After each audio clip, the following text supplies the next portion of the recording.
ಭೀಮಾ ಸಿನಿಮಾದ ಮತ್ತೊಂದು single song release ಆಗಿದೆ. ಸಾಂಗ್ ಹೇಗಿದೆ ಅಂದರೆ ಸಾಂಗ್ ಸೂಪರ್ ಆಗಿದೆ ಗುರು. ಪ್ರತಿಯೊಂದು ಬಿಟ್ಸ್ ಅಲ್ಲೂ ಕೂಡ ಸಖತ್ತಾಗಿ ಮಜಾ ಬರುತ್ತೆ. ಬೂಮ್ ಬೂಮ್ ಬೆಂಗಳೂರು ಅನ್ನೋ ಒಂದು ಥೀಮ್ ಇಟ್ಕೊಂಡು ಬಂದಿರುವಂಥ ಸಾಂಗ್ ಇದಾಗಿದ್ದು, ಇದರಲ್ಲಿ ಡ್ರ್ಯಾಗನ್ ಮಂಜು ಅವರು ಕೂಡ ಒಂದು ಸಖತ್ತಾಗಿ ಕಾಣಿಸ್ಕೊಂಡಿದ್ದಾರೆ.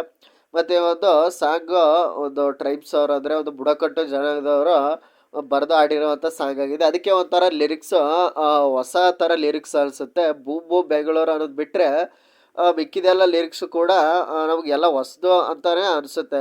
ಯಾಕೆಂದರೆ ಅವರು ಬೇರೆ ಥರ ಬೇರೆಯವ್ರನ್ನ ಕರೆಸ್ಬಿಟ್ಟು ಈ ಒಂದು ಸಾಂಗ್ನ ಕಂಪೋಸಿಂಗ್ ಮಾಡಿದ್ದಾರೆ ಅಂತಲೇ ಅನ್ಬೋದು. ಮತ್ತು ಒಂದು ಶಿವಸೇನಾ ಅವರ ಸಿನಿಮ್ಯಾಟೋಗ್ರಫಿ ಕೂಡ ತುಂಬ ಚೆನ್ನಾಗಿ ಕಾಣುತ್ತೆ ಪ್ರತಿಯೊಂದು ಫ್ರೇಮ್ ಕೂಡ ನೋಡಿದ್ರೆ. ಮತ್ತು ಈ ಒಂದು ಸಾಂಗ್ನ ಮ್ಯೂಸಿಕ್ ಮಾಡಿರೋದು ನಮ್ಗೆಲ್ರಿಗೂ ಗೊತ್ತಿರೋ ಹಾಗೆ ಚರಣ್ ರಾಜ್ ಅವರು.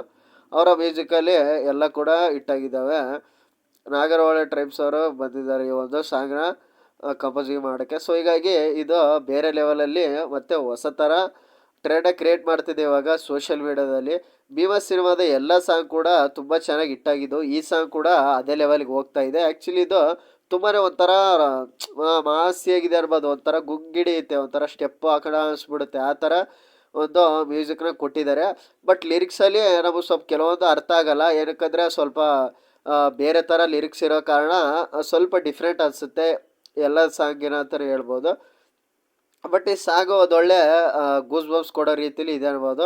ಇದರಲ್ಲಿ ನೋಡಿದ್ರೆ ವಿಜಯ್ ಸರ್ ಅವರು ಯಾವ ರೀತಿ ಎಲ್ರಿಗೂ ಆ್ಯಕ್ಟಿಂಗ್ ಹೇಳ್ಕೊಡ್ತಾರೆ ಅನ್ನೋದನ್ನ ಒಂದು ಒಳ್ಳೆ ರೀತಿಲಿ ತೋರಿಸಿದ್ದಾರೆ. ಸಾಂಗ್ ಕೂಡ ಅಷ್ಟೇ ಚೆನ್ನಾಗಿತ್ತು. ನಾನು ಕೂಡ ಈಗ ತಾನೇ ಕೇಳಿಸ್ಕೊಂಬಂದೆ. ಇನ್ನು ಯಾರು ಕೇಳಿಲ್ವೋ ಹೋಗ್ಬಿಟ್ಟು ಆನಂದ್ ಆಡಿಯೋದಲ್ಲಿ ಕೇಳಿ. ಸೊ ಹೀಗಾಗಿ ಭೀಮಾ ಸಿನಿಮಾ ಇನ್ನೇನು ರಿಲೀಸ್ ಆಗೋಕ್ಕೆ ತುಂಬ ದಿನಗಳೇನಿಲ್ಲ. ಇದೇ ಆಗಸ್ಟ್ 9ಕ್ಕೆ ರಿಲೀಸ್ ಆಗ್ತಿದೆ, ಅಂದರೆ ಮುಂದಿನ ತಿಂಗಳು.